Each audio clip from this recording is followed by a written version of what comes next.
पास धक्का दे दिया। तभी मदन जो करीब 5-6 साल का था वह एकदम से। दोस्तों आज हम गोधली भाग 2 के पाठ संख्या 2 विष के दांत को पढ़ेंगे, जो एक कहानी है। दोस्तों इसके लेखक नलिन बिलोचन शर्मा है, तो हम इनका परिचय इनके मुंह से ही सुनते हैं। मैं नलिन बिलोचन शर्मा हूँ। मेरा जन्म 18 फरवरी 1916 को पटना के बदरघाट में हुआ था। मेरे पिताजी का नाम महामहोपाध्याय पंडित राम अवतार शर्मा है और मेरी माताजी का नाम रत्नावती शर्मा है। मेरी प्रमुख रचनाएं इस प्रकार हैं: दृष्टिकोण, साहित्य का इतिहास दर्शन, मापदंड, प्रेमचंद्र, संत परंपरा और साहित्य इत्यादि। यह कहानी विष के दांत तथा अन्य कहानियां नामक ग्रंथ से ली गई हैं। मेरी स्कूली पढ़ाई पटना कॉलेजिएट से हुई है और मैंने पटना विश्वविद्यालय से संस्कृत और हिंदी में एमए किया है। मैं हरप्रसाद दास जैन कॉलेज, आरा, रांची विश्वविद्यालय और अंत में पटना विश्वविद्यालय में प्राध्यापक रहा हूँ। मैं पटना विश्वविद्यालय के हिंदी विभाग का अध्यक्ष 1959 में बना था और मेरी मृत्यु 12 सितंबर 1961 ईस्वी में हुई थी। दोस्तों कहानी शुरू होने से पहले मैं आपको इस कहानी के किरदारों से मिलाना चाहता हूँ। दोस्तों ये सेन साहब है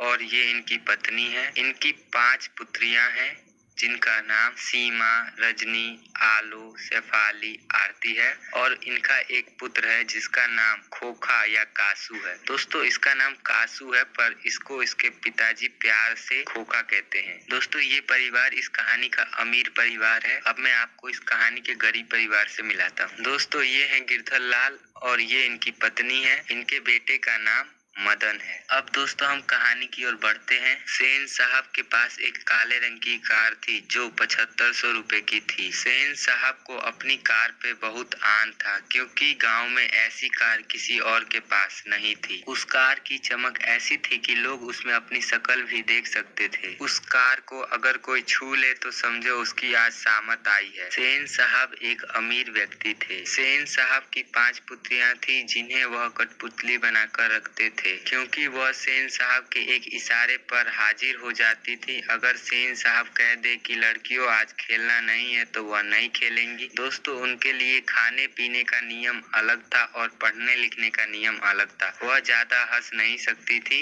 ऐसे नियम थे उनके घर में। सेन साहब ने ऐसा नियम बना रखा था अपने घर में। सेन साहब का एक लड़का था जो सबसे छोटा था और उसका नाम कासू था, लेकिन सेन साहब उसे प्यार से खोखा कहते थे। खोखा सभी मामलों में अपवाद था क्योंकि वह अपने घर के सभी नियमों को नहीं मानता था। एक दिन सेन साहब की काले रंग की कार घर के बाहर खड़ी थी। उस दिन गिरधर लाल जो सेन साहब के यहाँ किरानी था वह अपने बेटे मदन को भी लेकर आया था। मदन उस घर में पहली बार गया था तो वह वहाँ की चीजों को देखकर हैरान हो गया था। उसने देखा कि वहाँ पर एक काले रंग की कार खड़ी है तो मदन ने जाकर के वह कार को छूना चाहा। तभी ड्राइवर ने उसे धक्का दे दिया। तभी मदन जो करीब 5-6 साल का था वह एकदम से उठा और ड्राइवर का कॉलर पकड़ने के लिए खड़ा हो गया। तभी सेन साहब ने सुना कि घर के बाहर लड़ाई झगड़े की आवाज आ रही है तो सेन साहब और उनकी पत्नी घर से बाहर आए। बाहर आके देखा तो एक छोटा सा बच्चा था जो 5-6 साल का था। वह ड्राइवर का कॉलर उछल उछल कर पकड़ रहा था। तो सेन साहब ने ड्राइवर से पूछा, ड्राइवर क्या हुआ? तो ड्राइवर ने कहा, ये जो लड़का है वो आपकी कार को छू रहा था। तो सेन साहब ने मदन से कहा कि तुम इस कार को क्यों छू रहे थे, कौन हो तुम? तो मदन ने कहा कि मैं इस घर में काम करने वाले गिरधर लाल का बेटा हूँ।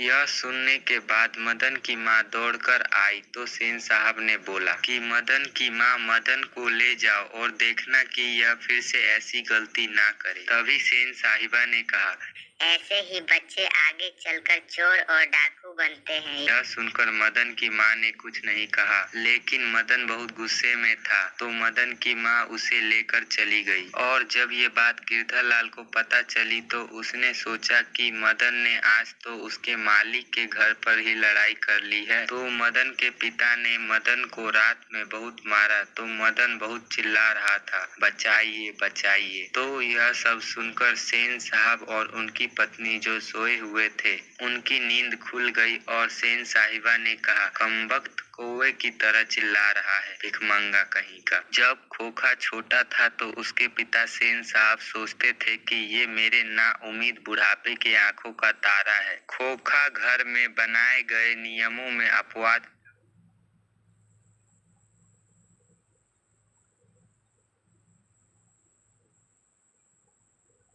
खोखा घर में बनाए गए नियमों में अपवाद था, क्योंकि यह सेन साहब का एकमात्र लड़का था जिससे सेन साहब को उससे बहुत लाड था। खोखा छोटा होकर भी अपनी सभी बहनों को मार देता था और महंगे सामानों को गिराना या तोड़ना इसके लिए आम बात थी। एक दिन की घटना थी। सेन साहब के घर पर उनके दोस्त आए थे और सेन साहब उनसे बैठकर बातें कर रहे थे। वह आपस में इधर उधर की बातें कर रहे थे। तभी उसमें से एक आदमी ने बोला कि मैं तो अपने बेटे को डॉक्टर बनाऊंगा। तो दूसरे ने बोला कि मैं तो अपने बेटे को इंजीनियर बनाऊंगा। तभी सेन साहब ने कहा कि मैं तो अपने बेटे को इंजीनियर नहीं तो बिजनेसमैन बनाऊंगा। अरे आजकल की पढ़ाई में क्या रखा है, मैं तो अपने बेटे को पढ़ने के लिए कहीं नहीं भेजता हूँ, मैं तो अपने बेटे को घर पर ही पढ़ाऊंगा। सेन साहब अपने घर पर एक बढ़ई को बुलाकर उसे अपने बेटे को बढ़ई का काम सिखाने के लिए कहते थे। बढ़ई से शिक्षा लेकर खोखा हमेशा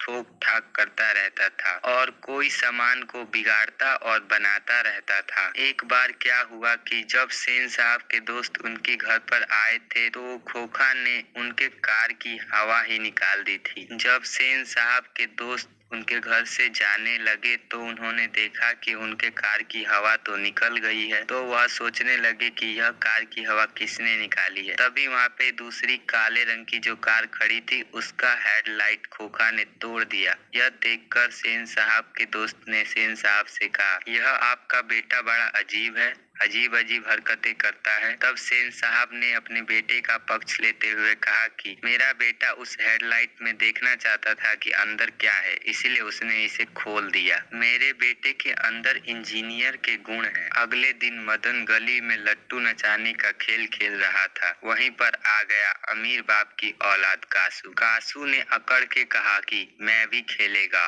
मदन उसके घर वालों से गुस्सा था, इसलिए उसने खिलाने से मना कर दिया। तभी कासू ने मदन के ऊपर हाथ उठा दिया और उसके बाद ये दोनों आपस में लड़ने लगे। यह दोनों आपस में कुत्ते की तरह लड़ रहे थे और इस लड़ाई में मदन ने खोखा के 2 दांत तोड़ दिए। जब ये लड़ाई हो रही थी तो मदन के जो दोस्त थे वो उन लोगों को लड़ते हुए देख रहे थे, लेकिन बच्चों ने उन्हें नहीं रोका और कहा कि जब गलती किया है तो सजा तो भुगतनी पड़ेगी। इसलिए कहा जाता है कि जब महल वाले और झोपड़ी वालों में लड़ाई होती है तो जीत महल वालों की होती है। जब झोपड़ी वाले महल वालों की मदद अपने ही खिलाफ करते हैं, पर यहाँ पर किसी ने भी मदद नहीं की। जब ये बात सेन साहब को पता चली तो सेन साहब ने मदन के पिता गिरधर लाल को अपने काम से निकाल दिया। अब मदन बहुत डर रहा था कि उस दिन सिर्फ कहा सुनी की वजह से उसके पिता ने उसे खूब मारा था, तो आज तो उनके मालिक के बेटे को मार दिया और उसके 2 दांत भी तोड़ दिए हैं, तो आज पता नहीं पिताजी क्या करेंगे। यह सोचते हुए ये इधर उधर टहलता रहा और रात हो गई। अब मदन डरते डरते घर पहुंचा और अंधेरे में ही जल्दी जल्दी खाना खा लिया। तभी मदन को कुछ आवाज सुनाई दी कि उसके माता पिता कुछ बातें कर रहे थे, लेकिन यह बात मदन के बारे में नहीं थी। खाना खाने के बाद जैसे ही मदन धीरे धीरे घर से बाहर निकल रहा था तो मदन एक बर्तन से टकरा गया और एक टन की आवाज आई, जिसे सुनकर गिरधर लाल और उसकी पत्नी बाहर निकले। बाहर आकर देखा तो मदन नीचे सिर करके चुपचाप पिताजी के सामने खड़ा था और लगातार ये सोच रहा था कि आज तो गया। लेकिन इसके पिताजी ने इसे नहीं मारा और गोद में उठा लिया और बोले, वाह मेरे शेर, एक तुम हो जो कि मालिक के बेटे को मारते समय भी नहीं सोचे, और एक मैं हूँ जो अपने मालिक की गालियाँ सुनने के बाद भी उनका गुणगान करते नहीं थकता हूँ।